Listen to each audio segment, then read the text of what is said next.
நம்ம ஊர்ல 2 இன்சிடென்ட் நடந்துச்சு. ஸோ அதை பத்தி நான் என்ன நினைக்கிறேன்றத ஷேர் பண்ணணும்னு நினைச்சேன். ஃபர்ஸ்ட் இன்சிடென்ட் வந்து அண்ணன் பண்ண அந்த செயல். அதுக்கு கொஞ்ச நாள் முன்னாடி தான் அவங்க ஒய்ஃப் வந்துட்டு டிவோர்ஸ் அப்ளை பண்ணியிருந்தாங்க. அந்த நியூஸ்லாம் பார்க்கும்போது எனக்கு எப்படி இருந்துச்சுன்னா, அண்ணி என்ன இப்படி பண்ணிட்டீங்களா, அண்ணி கொஞ்சம் எலெக்ஷன் வரைக்குமாவது வெயிட் பண்ணியிருந்துக்கலாமே அண்ணி, அப்படி இருந்துச்சு. இதை நான் எப்படி பாக்குறேன்னா, இதுவே அண்ணன் வந்து வாரம் வாரம் ஒரு பொண்ணை கூட்டிட்டு வந்திருந்தாருன்னா அப்போ கண்டிப்பா நம்ம எதிர்ப்பு தெரிவிக்கணும்.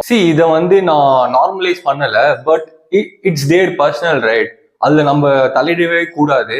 ஏன்னா நம்ம நினைச்சு கவலைப்படுறதுக்கும் வருத்தப்படுறதுக்கும் இல்ல அகெயின்ஸ்ட் பண்றதுக்கும் நிறைய விஷயம் இருக்கு. உண்மையிலேயே நிறைய விஷயம் இருக்கு. அதுக்கெல்லாம் நம்ம இம்பார்ட்டன்ஸ் தரோமான்னு கேட்டா கண்டிப்பா இல்லை. ஸோ பி மைண்ட்ஃபுல் எதுக்கு நம்ம இம்பார்ட்டன்ஸ் தரோன்றது. ரெண்டாவது இன்சிடென்ட், தலைவருக்கும் ஆதவ் அர்ஜுன் அவங்களுக்கும் ஒரு சின்ன கருத்து வேறுபாடு. தலைவர் கூட அதுக்கு ரிப்ளை லெட்டர்லாம் கொடுத்திருந்தாரு. நான் கூட அதை படித்தேன். ஃபர்ஸ்ட் 2 லைன் என்னவோ தான் it talks about the subject. But மீதி 10 லைனுக்கும் வந்து எனக்காக பேசினேன். அவங்க வந்து எல்லாருக்கும் நான் வந்து தேங்க் பண்ணிக்கிறேன் அப்படின்னு முடிச்சிருந்தாங்க. இதை நான் வந்து எப்படி பாக்குறேன்னா, உங்களுக்கு எதனா ஒண்ணுனா மட்டும் உடனே வந்து அகெயின்ஸ்ட் பண்ணணும்னு தோணுது. இதுவே மக்களுக்கு எதனா ஒண்ணு வந்து என் உயிரே போனா கூட என்னை விட சந்தோஷப்படுவேன். you are very powerful and what is your contribution to the society?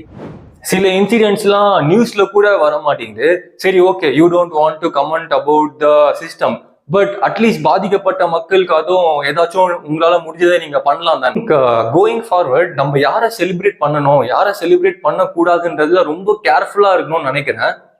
So finally நான் வந்து இங்க சும்மா ஜஸ்ட் கிரிட்டிசைஸ் மட்டும் பண்ண வரல. It's time for some promise. என்னோட ப்ராமிஸ் என்னன்னா, either if I'm powerful or not powerful, நான் வந்து இந்த சொசைட்டிக்கு ரொம்ப பாசிட்டிவா கான்ட்ரிபியூட் பண்ண போறேன்.